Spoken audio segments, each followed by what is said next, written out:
ለሰው ከተሰጠው አንዱ ጸጋ መካከል ወይም ሰው ከእንስሳት ከሚለይባቸው ቤዚክ መስፈርቶች መካከል አንዱ መምረጥ መቻል ወይም የፍቃድ ስልጣን ነው። ማሰብ በመቻሉ በነገራችን ላይ ከዚሁ ጋር በተያያዘ የአስተሳሰብ አቅም መገለጫም ጭምር ነው። እንመርጥ ዘንድ ነው ዲዛይን የተደረገው እና የፍቃድ ስልጣናችንን ማኔጅ ማድረግ ፓወር ኦፍ ዊል የሚባለው ማለት ነው። እሱ ውስጥ ያለው ምርጫ ውስጥ ነው። በሌላ መንገድ ካየነው ደግሞ የስብዕና እድገት መሰረትም ጭምር ነው። ይሄ ብቻ አይደለም፣ ሰው እድገቱ የሚለካውም ጭምር መምረጥ በመቻል ልዕልናው ነው።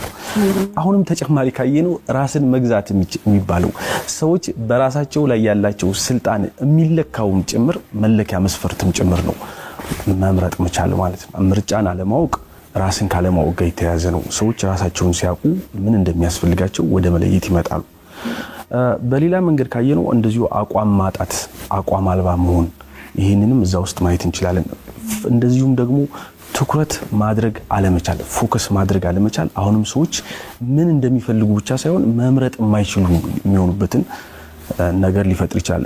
እዚህ ውስጥ ባርነት፣ የነገሮች ተገዢ መሆን፣ ኢናዲሽን ደግሞ ራስን መሆን አለመቻል፣ ይሄ አስመሳይነት እሱም በራሱ መምረጥ እንዳንችል ብቻ ሳይሆን በመረጥ ነው መጽናት እንዳንችል የማድረግ ኔጌቲቭ የሆነ ጉዳት አለው ማለት ነው።